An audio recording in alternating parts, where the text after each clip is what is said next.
Well, I've got a feeling that today is going to be a really fucking hard day for me. I have masked my feelings and emotions since Aaron and Faith were taken and sliding down that door and that thing and having to be in 10 foot of snow while not having my children, and me and Liam trying to do the best that we could, and even trying to do snow angels and keeping all the kids up at Save the Family entertained.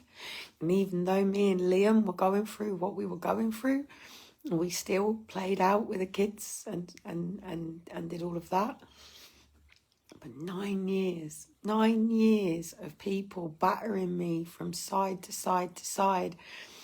I'll never, ever, ever forget that day when I woke up, and I haven't got my live because it was on Bambuza, and there was something bothering me that day. There was something wrong, and it was Faith's birthday, and my auntie hadn't said anything to me, and eventually she did, but because I was starting to break down with tears, people can't handle it. And you know what? When I was about 15, 14, the psychologist wrote, Kellie needs somebody to go through the pain barrier with her. And it's like, that was just when they didn't understand that I had EDS all this time.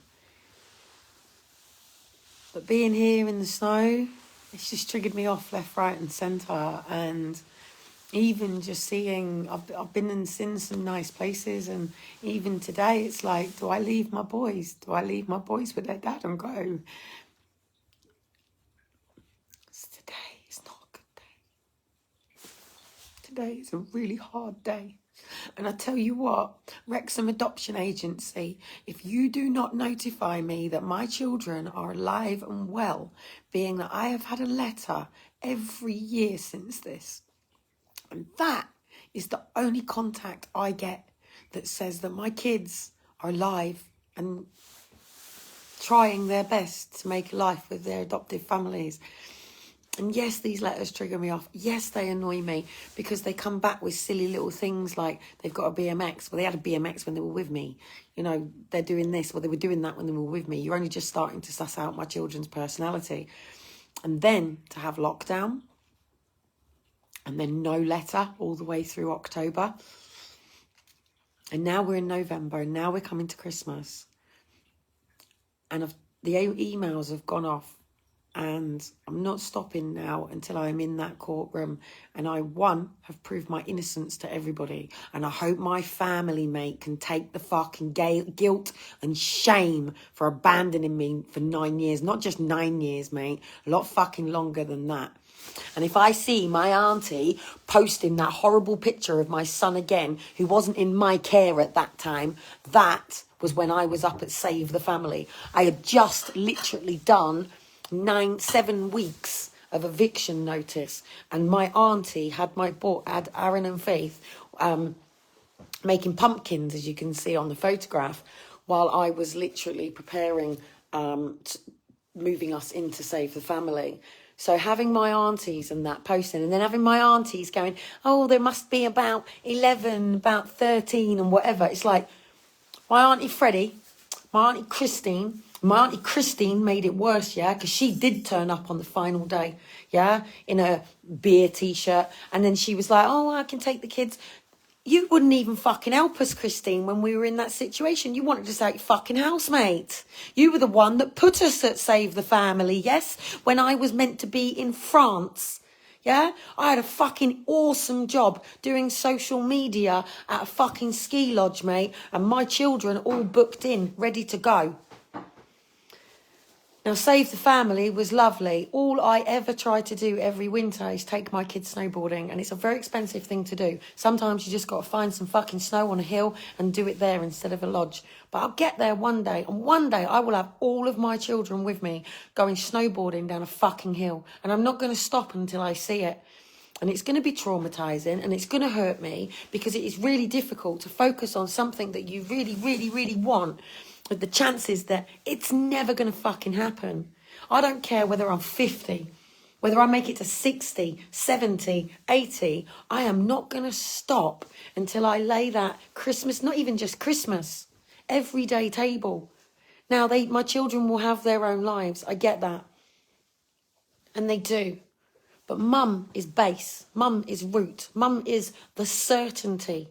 Never forsake them, never leave them. That's mum, yeah? That's what a mum is. Never forsakes their children, never leaves them. And a father is the one that protects and provides. Now, I am saying now, it is time to start really fucking pushing it. If you can get into court before me, do it. If you can open the door before me, do it. If you can get ahead of me, do it. This isn't about who fucking wins, who fucking saves the day, who fucking finally does all this. This is about us all coming together, pushing in exactly the same fucking direction, suing these people for state kidnap, because that is what this is.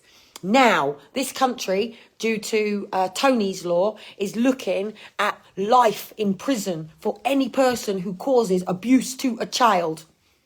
To take a child from their mother and father and any family members that they have is the most abusive thing. I can tell you from somebody on this point of view.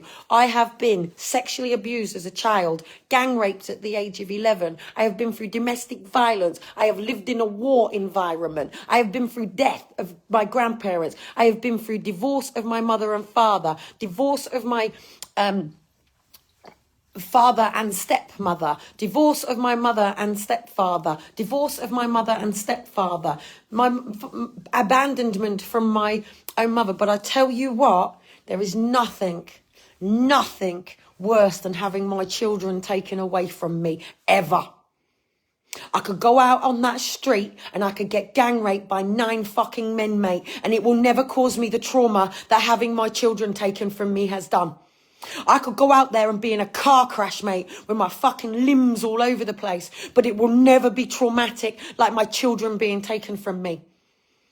I could literally go jump off a bridge and it would never traumatize me as much as my children being taken from me. There is nothing in this world other than the death of a child, but this is worse than the death of a child. Aaron and Faith are not dead. Liam and Daniel are not dead. And Elijah and Shiloh are certainly very much alive. They're not in the house at the moment. Dean's giving me a bit of space because I'm really fucking upset about everything at the moment. I've literally been hammered for fucking 7 years since I got to Preston, Portsmouth. Hammered, mate. Hammered.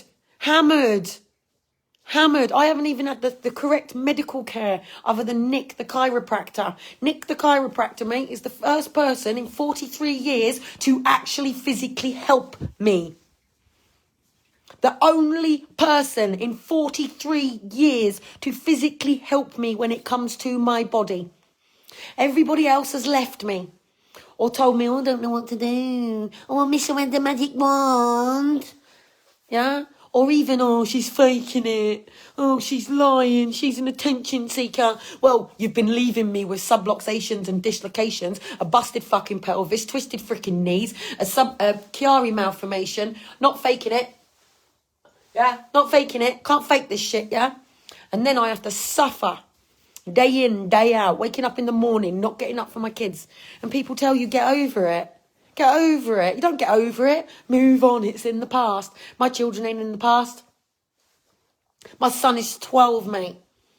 And I want to know, are my children a fucking live? Because something is not right. I haven't had my letter. It hasn't come through. We have had lockdown. We have had a virus. And my children are, if you remember rightly, been taken.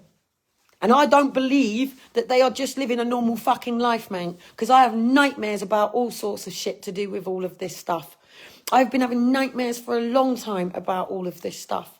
And now they want to pull the letter on me. And that was October. And I am still bottling up. Because if I show rage, people go, it's mental health. If I show, she's acting.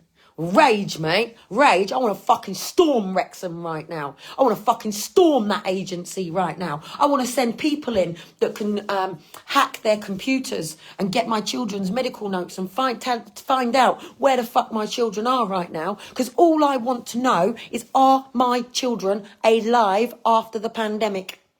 That's all I want to know.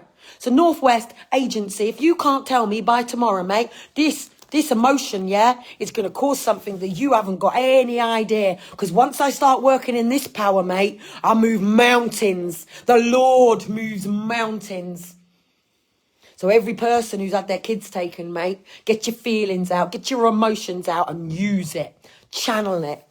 Channel it to make sure that no other person, no other mother, no other father, grandparents, family members have to sit with children missing.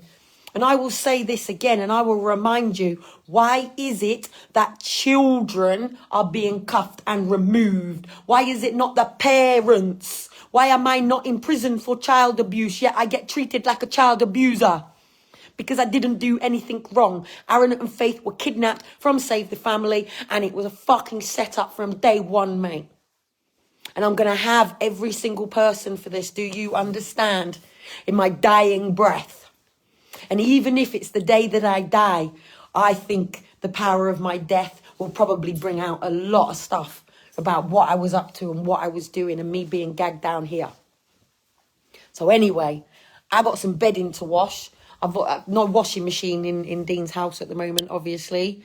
And that's a difficult thing because I was doing all this sort of stuff.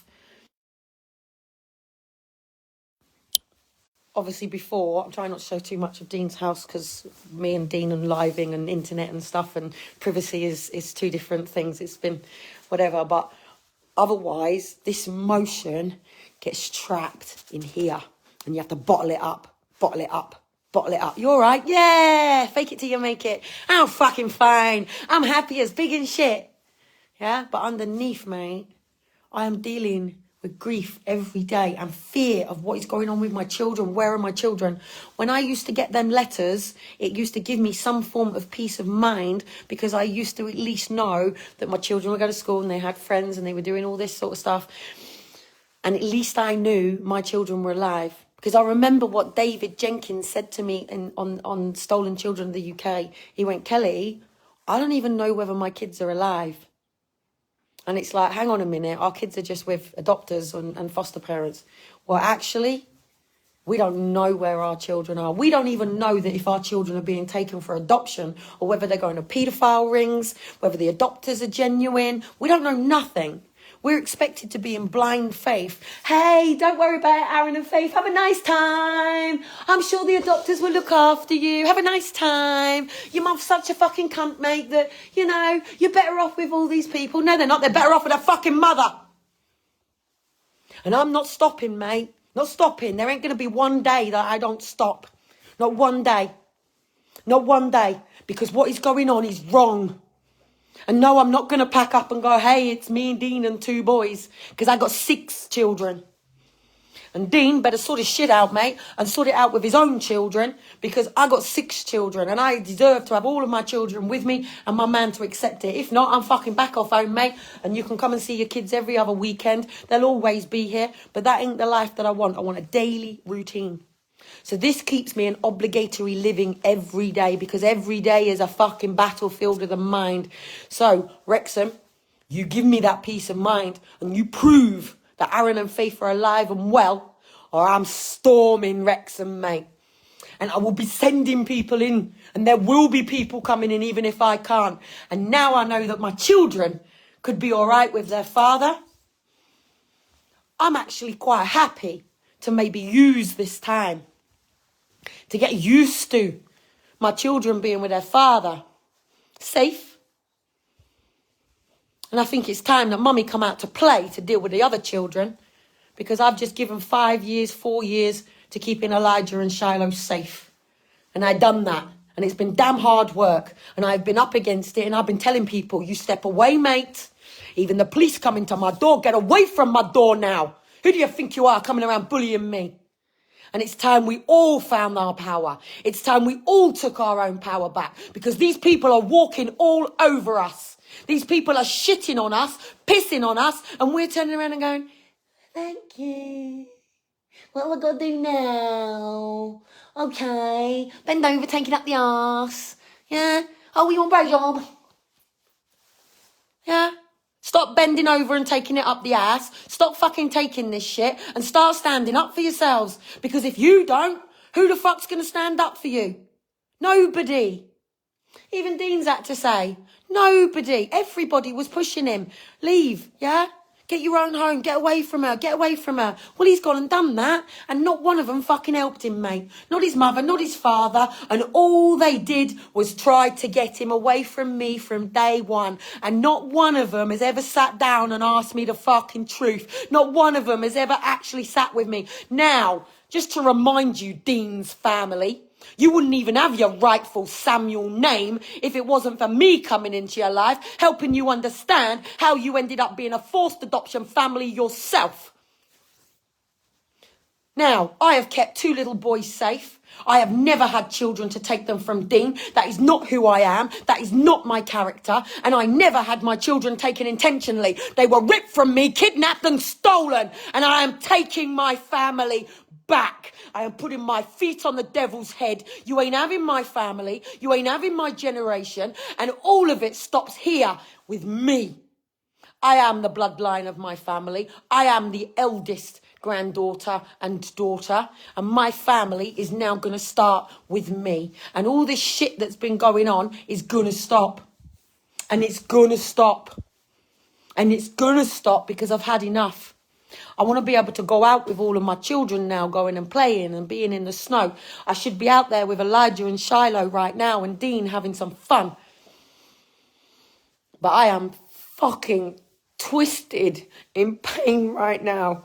Not just physically with my EDS, but emotionally. But don't show emotions now. Don't be real now because it's mental health. Well, I'm sorry, Mr. Boris Johnson and every other leader. You can't, and the Queen. You can't run the country under complete fucking suppression, knocking people down, putting people down, forcing people into fucking slavery, and then turning around going, you got mental health issues you have. Actually, Dean's being really good today because he's starting to actually understand. Yeah? But it takes to give some time and understand. And if someone says something you don't want to hear, then you're not the person to be sitting in front of them, mate. And you're not the person. So any person that is new to having their children removed, don't listen to people telling you it gets easier, because it fucking doesn't. It gets harder. It wrenches you. You will battle with suicide. You will feel completely worthless. You will feel like you shouldn't even fucking be here because your children or whatever family would be better off without you. Because at the end of the day, you're going to ruin everything. Nobody can properly celebrate with somebody like me around. Anybody can trigger me off and trauma me. So what do? Alienate somebody like me? No, you don't. No, that's not how you deal with it. Because right now I'm like that seal going, nah, nah, nah, nah, nah, nah, nah, nah, nah. And other people can turn around and savage me. No, no, no, no, no, no, no, no, no, no, no, no, no, no, no. Do you know what's really nice? They're very sweet around here. Very simple people, but very sweet. Even the guy that I went and said, look, there's my phone, can I take your thing? Was quite shocked. It's like, never done this before, but he wasn't going to like argue with me. Do you know what I mean? And people, even the ambulance went up the road, and as soon as it saw me, it was like, woo! And even they waved at me, and I'm not in Portsmouth. Yeah? So, you know, but seriously, to all you mums and dads that have let these people batter you, and I mean, you are still in your home, you are probably literally sitting there crying sometimes, and it doesn't matter whether it's parent. And I tell you what, mate, to all you women out there that are being absolute fucking cunts, alienating dads just because he didn't love you and maybe he wanted to fuck somebody else, and you think you can use your child as a weapon and tell him to, oh, you'll get the police if you knock on my door. And I've seen it, mate, because I ran with Fathers for Justice right at the beginning because there was no other women out there on the streets, mate. Well, actually, I'll give it to one other mother, yeah? It was Fathers for Justice that were out there scaling the roofs. It was Fathers for Justice that have been out there, 19 years, I think it is. And obviously, I know Fathers for Justice personally back from when my own father was about to face prison. And I was the one that went to Fathers for Justice and got the advice and pushed the things. I can't think who it is. Is it Boyzone or something like that? I'm not saying everybody is a great person. What I'm saying is, mate, children didn't choose to come here. We brought them into the world. Whether their spirit chooses to come or not, but we are the ones that are responsible, and we are the ones that have got to step up for these kids, because these kids are powerless, mate. They are being drained out from their voices. They are being forced into institutions. They are being forced vaccinated, and these children haven't got a fucking choice, and it is up to the mums and dads to stand up for them. And it is also for us. It doesn't matter how long ago it was, 30 years, 40 years, 20 years, whether you're dealing historically or whether it's current. Don't let them bully you. And even if you've just got a young person around you and they go, oh, we've got cause for concerns, all you have to say to them is, I understand that's where you're coming from, but this is not it. And actually, I have a right to a private life, and unless you are coming into my home with a warrant to arrest me for a crime, fuck off. In a nice way. So anyway, I'm full of rage today, and I like to direct my rage in a nice, positive, healthy way. I can't beat people up. I can't batter people. I can't go up to PC Stephen Lewis and put a gun to his head as much as I'd fucking like to. And one day I'm going to be in front of PC Stephen Lewis from Wrexham. One day I'm going to look that man in the eyes and I'm going to tell him exactly what he has caused, all because he had an autistic son and thought I was taking a piss because I'd been diagnosed as Asperger's, and he thought he could twist it and take my son off me, mate, and my daughter, by standing there in a room and going, and actually I had a family solicitor because I'd just been through it with Stephen, mate. And I actually went to make that call and they wouldn't let me. And I had a bully boy police officer, cocky little cunt, yeah, stood in front of me. If you don't let us have the kids, mate, we'll take them off you and you won't even say bye. Do you know what I wish I'd done to that fucking copper? Bang! Because we should be standing up for our kids. We should be taking back our power. They have weakened us. They have softened us. They have taken everything out of us, and they have made us so fucking dependent on this state system that most of us can't even think for ourselves. Most of us can't even make our own decisions. Most people can't even uproot and go and do what they want. And then the thing is, we are living with dreams and passions and goals. But we've got to get up and help the state. We've got to get up and be a slave for the state. Now, we've all got to be a service to this planet. But that's different. That's the Lord and Mother Earth. And I am here as a servant to the Lord and Mother Earth. But I ain't here to be a servant to the Queen. Now, the Bible does say that he will deal with the government when he chooses to deal with it. Well, the council has met and the Lord is telling you, mate, he ain't dealing with your corruption anymore. He isn't allowing you to keep doing all of this. And it takes for us to be the voice. It takes us to be the foot. It takes us to be the hands. And before I go, I found this in the cupboard. I really need my glasses. I say a prayer for you today. I valid a prayer for you today, and know God must have heard. I felt the answer in my heart, although he spoke no word. I didn't ask for wealth or fame, I knew you wouldn't mind. I asked him to send treasures of a far more lasting kind. I asked that he'd be near to you at the start of every new day, to grant you health and blessings and family to share your way. I can't read. Lasting to happiness to you and all things great and small. But it was his loving care and prayed for most of all. And please, Peter, by sitting down and listening to people's stories, it helps me. It helps me look at the bigger picture of everything going on. Because even when I first made that decision as the director of Step Up Britain, whatever, that's their fucking cocky, shitty stuff. Yeah, I'm a mum, I'm a woman, and one day a wife, and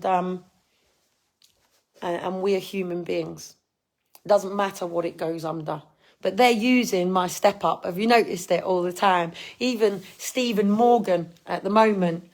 I think maybe a conversation with these people slightly changed them. They're being quite compassionate and quite nice and all about community spirit. But they are using the word step up. Go for it. It's not mine anyway. Step up. Step up out of the fucking shit, mate. Sit there and go, do you know what?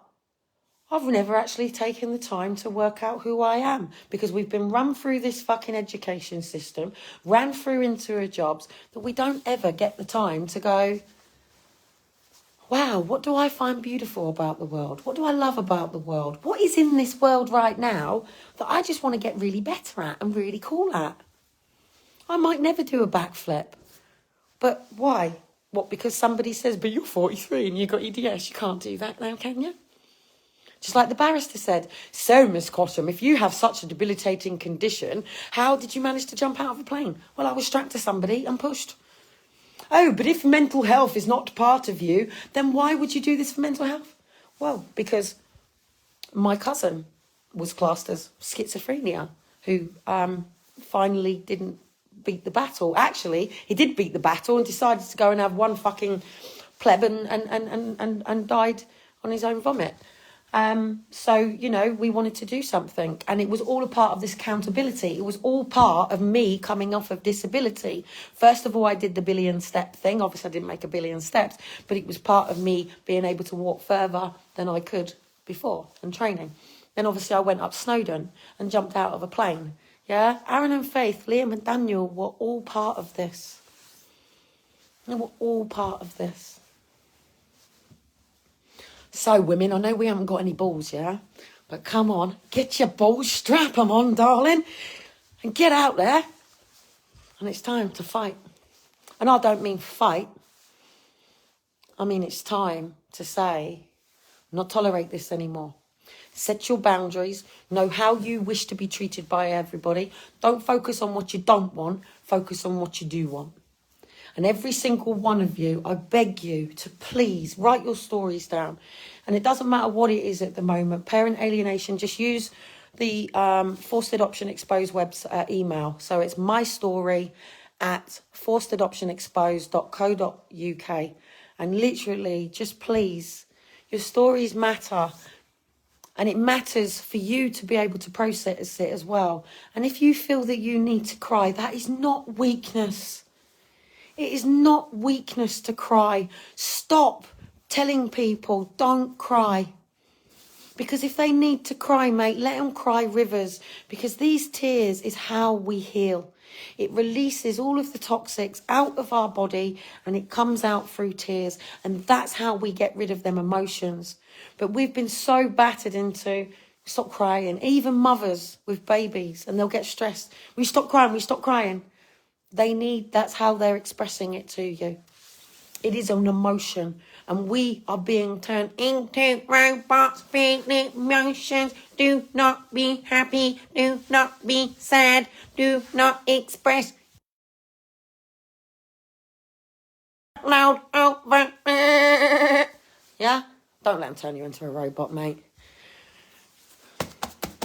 Heart strong. Keep this strong, because what's going on at the moment is a battle, that is a war going on, and it is the survival of the fittest, and the weak are going to fall, and we have to all pick them up and say no more. It's fine. And it doesn't matter if you don't know that person. If you see somebody lower than where you are right now, you give them your hand. Even if it's a smile, even if it's all right, you're going to get through this. People don't want to be shouted at. Shouting at doesn't get anybody anything. But this emotion and this feeling you can direct in another way. Even if you can't stand in front of somebody right now without going, rah! Yeah? Put it down on paper. So anyway, as you can see, I have clear balance in dealing with my emotions. But what it does is I've been suppressing, because literally I came out from the rubber stamp, obviously straight into Portsmouth social care, and we need time to rest. My car is a prime example of what happens to my body when it gets frozen and cold. And that's what happens, and we need that jump start. Some of us need that fucking kick up the arse. So there's your fucking kick up the arse. Write your stories down, record them, do it any way that you can. Even if it is just sitting in front of this camera and putting your camera down like that and going, fuck knows how I'm going to do this. I've never done this before. But I really need to help people with awareness of what is going on within the multi-agency system. You can go, hi, my name is Peter. Hi, my name is Katrina. Hi, my name is Singh. On so-and-so date, my children were taken. And this is why they were taken. And this is what was right. This is what was wrong. But this is how I felt since. Because we're being told to fuck off, go away and leave our children with other families. Forever families. In a world full of paedophilia, we don't know whether our children is safe. But one day, they'll make you believe that you will never see your children again. That's not true. That's not true. Never is true. It doesn't matter if we see them 10 years later, 20 years later. Once they get to 14, 15, 16, they start asking questions. You've got to make yourself so available for when that day comes. And when that day comes, I hope, like me, you can sit down and go. Now, Amber literally pulled out yesterday. From the moment my children were taken, all the emails that went out, all the complaints that went out, all the things that came out, the fact that it took them 4 days to get back to me because there was 10 foot of snow after Aaron and Faith were taken. Literally, they were taken on the 13th of December, and I think it was probably just after or before Christmas the snow came down with 10 foot. Like I said, I was going to Wales for snowboarding. Or France, if it hadn't have been for my family taking me there. But at the end of the day, I would always head for snow for the winter, yeah? One day you can all come. One day, I promise you, I make this fucking promise, and this will help me keep alive, yeah? To keep me moving forward, whatever happens, I will push for the winter snowboarding place, and I will make it so everybody is invited to come and have a wonderful time at not this big expensive thing that you think posh people do to go snowboarding. You know, so I will make that an incentive for me to give some hope to everybody else. So anyway, I've got to get in the car. I've got to change frames over. I'm going to be talking about something very sensitive. I'm going to be talking about a side of me that probably you do know, because I've told you that obviously when I went to university in my second year, I had all my benefits suspended off of me. I had my car taken off of me. I went through a benefit fraud, which I won. I won 18 months, but it was 18 months of absolute battering by the Department of Working Pensions trying to do me for fraud because I chose to go to a gym to do my physio rather than just actually waiting until everything was broken. So, and there was other things. My ex-husband Graham caused me some shit as well because obviously he thought I was going to go home. And obviously I was at uni. I had a lovely home. My rent was $550. Everything, all my disability was taken off of me. My car was taken off of me, and I didn't know what else to do. And I literally sat down and I wrote to escort agencies saying, I'm not being naive, but is there any chance that you can just go out for dinner with people without actually having sex? And a few really good women come back to me, and even the man that did it. And I'll talk about all this later because this is really, really, really, really important. Because at the end of the day, I'm talking for women at this point of view. Men have always been good with their hands. It's been difficult for a lot of people. University was only for the privileged. The underdog has been coming through. You know, the state kids obviously gets the chance to go to university now. Maybe not the elite universities, unless you get a really good fucking scholarship. And it is hard. It is hard to break into something that is designed in the way that it is. And it is more the underdog now. We are getting MPs that come from council estates now. We are getting people, even, bless his cotton socks, even Stephen Morgan is a priory boy. He didn't go to the big Portsmouth grammar and any of that. He is a state kid. You know, so it is happening for people. And I'm not saying you need to be turned into one thing. What I'm saying is we are whole. So anyway, I'm going to talk about that stuff later. Things, the body keeps a score. Emotion gets trapped into us. Crying is good. Yeah, oh my word. Katrina's just said, my grandson came back absolutely ruined emotionally and mentally. And I'm having to teach them what it is to be loved. They're so emotionally stunted. Well, Aaron and Faith, mate, when I see you, I'm going to give you the biggest hug ever. Whatever you have been through is my responsibility. My responsibility. And I will deal with it.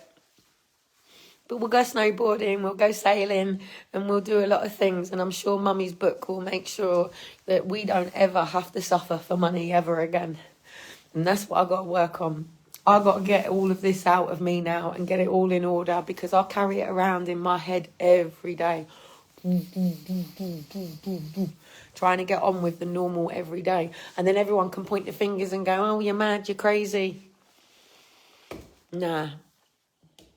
Strong, mate. Strong as an ox. I just miss my kids.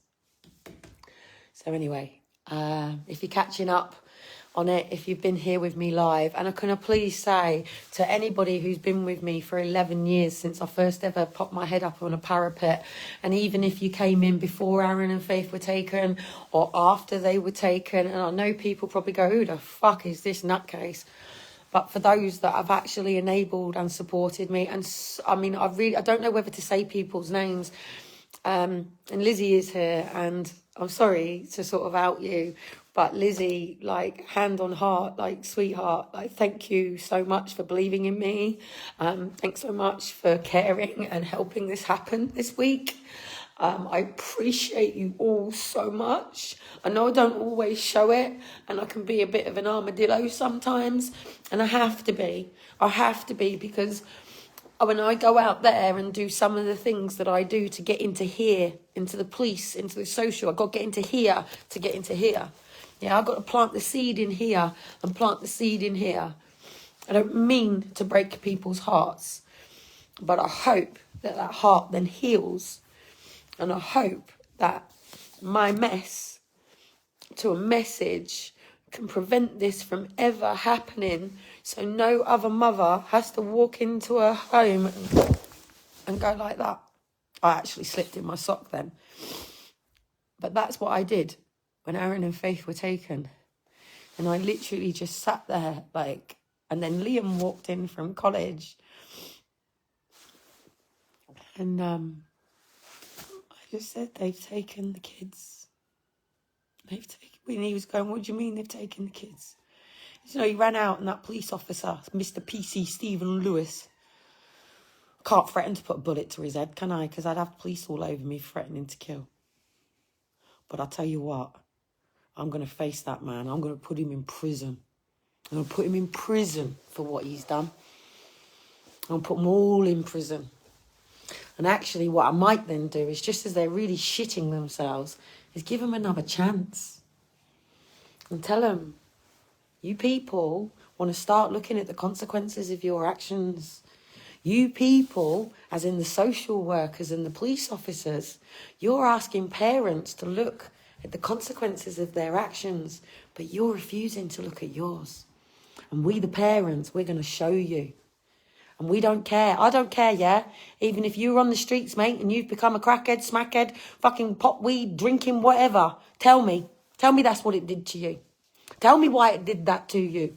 Tell me why you couldn't cope with the suicide battles that you were going on, that it was easier to submerge yourself in drink and drugs and put yourself on the streets than try to have some form of life, because most people have still got their kids' bedrooms. Say it. You don't even have to send it to me. But you've got to get it out of you. You've got to get it out of yourself. It's emotion that will keep it so hard, and it will keep you away from people, and it will alienate you, and it's not nice. It's not nice to go through this. And I'm not saying, and other people don't know how to handle it, because people just want a nice, positive life, and they don't want anyone coming along with it. Hey, my life is so happy. Don't you bring me no dramas today. Oh, everything is so wonderful. We don't want to know about all of the bad things going on in the world right now. Oh, that makes you witchy. That makes you all drama. No, it doesn't. It says that we're no longer tolerating it, mate. And this is what's happening. We can prove it. Now let's move to the solution, yeah? So anyway, the solution is I've got to get over to the university. I'm a little bit worried because, thank God, Lizzie has made sure that I can top my petrol out. I've got to go to a Barclays to get the cash out. I can't exactly say how long it's going to take me to get there, because I'm really trying to protect the identity of where Dean is right now, which is really hard, because I really want to say where I am, because it's fun. But I have to respect other people's decision to have a private life and things like that. So that's cool.